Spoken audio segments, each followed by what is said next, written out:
retour dans Totalement Foot. Gérard Loison, vous êtes toujours avec nous, vous restez avec nous jusqu'à la fin de la mission. Et je vous propose de jouer à un petit jeu qui s'appelle le quiz penalty. On va jouer tous ensemble avec les chroniqueurs également. Le principe est simple. La régie va passer une vidéo qu'on aura coupée et le principe c'est de me dire ou de deviner la fin de la vidéo. Donc je vous propose qu'on regarde la première vidéo.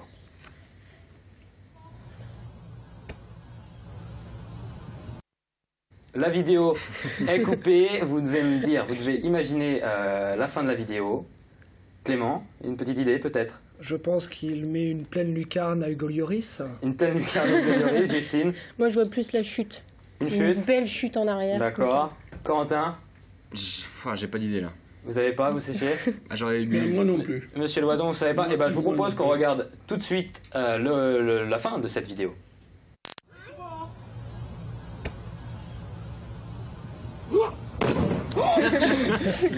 Eh bien, c'est Justine qui avait raison, bravo Justine. Deuxième vidéo, on la regarde tout de suite.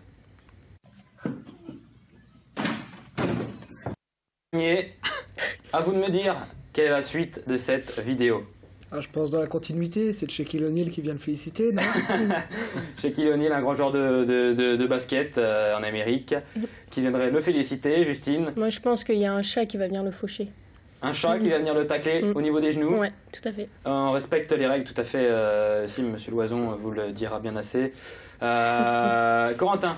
Je sais pas, le panier n'avait pas l'air très bien scellé. Donc, un défaut dans le panier. J'ai vu ça, parce que je travaille dans un magasin de sport et là, vous avez l'œil? Là, j'ai l'œil, ouais. Et Monsieur Loison? Moi, je suis pas inspiré du tout. Vous n'êtes pas inspiré, pas imaginatif. Eh ben, on regarde la fin de cette vidéo. Attention, qu'est-ce qui va se passer? La chute du panier, le pauvre petit garçon. On a pris des nouvelles. Il n'était effectivement pas bien. Il n'était pas bien scellé, c'est Corentin qui est. Le spécialiste, là, avec Merci. On a pris les nouvelles du petit garçon, hein, rassurez-vous, il va très bien. On continue cette troisième partie d'émission, la troisième mi-temps, avec le débat. Et aujourd'hui, on vous demande si oui ou non, le Mans FC remontera en CFA. Autour de la table, vous avez tous une petite tablette. Vous dites ce que vous en pensez, oui ou non, si le Mans FC remontera en CFA. Chers téléspectateurs, vous pouvez vous aussi réagir à ce débat avec le hashtag TotalementFoot sur les réseaux sociaux. Quels sont les avis? Avis partagés, du oui et encore du oui. Et ben, tout le monde est unanime, c'est bien, on est pour notre club. Tout à fait. Et qu'est-ce qui vous fait dire que le Mans FC va remonter en CFA? Je pense qu'on a déjà une très bonne dynamique qui est en place là, depuis la reprise du championnat. Faire 2 victoires face à des équipes réserves d'équipes professionnelles, c'est très bien.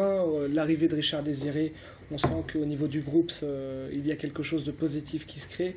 Et avec les joueurs, les recrues et également Samuel Allegro qui nous rejoindra au mois d'octobre, on a de bonnes raisons d'espérer une montée cette année.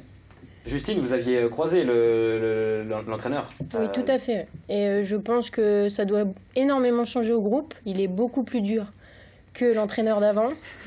J'ai vu quelques vidéos. Et je pense que les joueurs vont savoir s'adapter. Ils nous l'ont prouvé sur les 2 premiers matchs. Et il faut savoir qu'en plus, il manque le joueur clé un peu de l'équipe. Que du coup on attend en octobre. Qui est Samuel Allegro, c'est bien ça? Tout à fait. Et qui a un problème de licence, c'est ça? Parce qu'il est un C'est ancien tout simplement professionnel. le règlement qui fait qu'avec un contrat, quand on a été pro, on ne peut commencer la saison qu'au 1er octobre. D'accord. C'est un problème réglementaire. Et vous, qu'est-ce que vous en pensez Écoutez, la règle, moi j'avoue que je la connais pas, j'ai quelquefois du mal à la comprendre, mais bon, par habitude, j'accepte les règlements, mais c'est vrai que ça paraît un peu bizarre, parce que je l'ai vu dans les matchs amicaux, il apportait beaucoup, donc ça aurait été bien qu'il soit là dès maintenant. Bon, ceci étant, ils sont bien partis, ils vont faire la soudure sans trop de difficultés. Qu'est-ce qui fera la différence par rapport aux autres équipes selon vous? Je pense que, comme l'a dit votre premier intervenant, c'est la qualité de... Alors d'abord, c'est la qualité du groupe qui manifestement est taillé pour la division supérieure. Et puis c'est je pense aussi, le coach qui a lui aussi d'importantes références à l'évidence Je pense qu'effectivement, et puis le club, après une remise en ordre qui a quand même été très difficile, et les dirigeants ont eu beaucoup de mal à remettre tout ça en ligne, je pense qu'aujourd'hui, la vitesse de croisière, à la fois sur le plan administratif, dans le club par lui-même, tout ça est en train de s'installer, et je crois que véritablement, c'est l'année ou jamais pour remonter et pour jouer, espérons-le tous, dans ce bel écran qui est le même Arena, ce sera quand même plus sympa. Et alors pour les joueurs d'une part, puis aussi pour les spectateurs, très honnêtement. Un retour au M Arena nous ferait le plus grand bien, je pense. Bien sûr. En plus, des matchs, c'est difficile les 2 premiers matchs, là on est premier au classement. C'était difficile, ouais, on est tombé sur 2 équipes réserves, donc c'est quand même un super départ parce qu'on avait peur justement de ces équipes réserves qui pouvaient être les grosses têtes d'affiche de ce groupe, et on est plutôt très bien parti. Donc on est très bien sorti. Une dernière question pour revenir aux questions qu'on vous a posées. C'est un téléspectateur qui nous fait l'honneur de poser une question sur les réseaux sociaux. Jean Bomber, on aimera le jeu de mots qu'il a fait avec son prénom. Il nous demande si vous avez l'intention de gravir des échelons dans la FFC. Dans la FFF, pardon. Oh, écoutez, plus à mon âge, non, je suis président de ligue, c'est déjà énorme. Moi, j'ai d'abord été très longtemps président de club, et modeste président de club, mais ça me suffisait déjà beaucoup. Non, président de ligue, c'est énorme. J'occupe déjà des fonctions à la fédération, puisque je suis membre de la haute autorité du football. Donc je crois que c'est largement suffisant, ça suffit plus qu'à mon bonheur. Et puis, très honnêtement, je ne pourrais pas faire plus, sans quoi il y a des choses que je ne ferais pas bien. Donc, si je devais prendre d'autres responsabilités, je pense que je serais obligé d'en sacrifier d'autres qui me paraissent tout aussi importantes. Et non, c'est très bien comme ça. C'est très bien comme ça. Merci beaucoup, Gérard Loison, de nous avoir fait l'honneur de répondre à nos questions.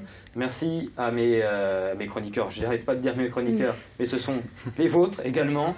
Merci à toute l'équipe de LMTV d'avoir préparé et réalisé cette émission. Merci à vous aussi, chers téléspectateurs. Continuez à nous envoyer vos vidéos, vos très belles vidéos pour la chronique de Corentin. Et continuez de réagir sur les réseaux sociaux avec le hashtag TotalementFoot. Vous pouvez aussi aimer, j'en perds mon oreillette. Vous pouvez aussi aimer la page sur Facebook, vous êtes déjà très nombreux et on en est ravis. Merci à tous, bonne semaine, bonne soirée, salut.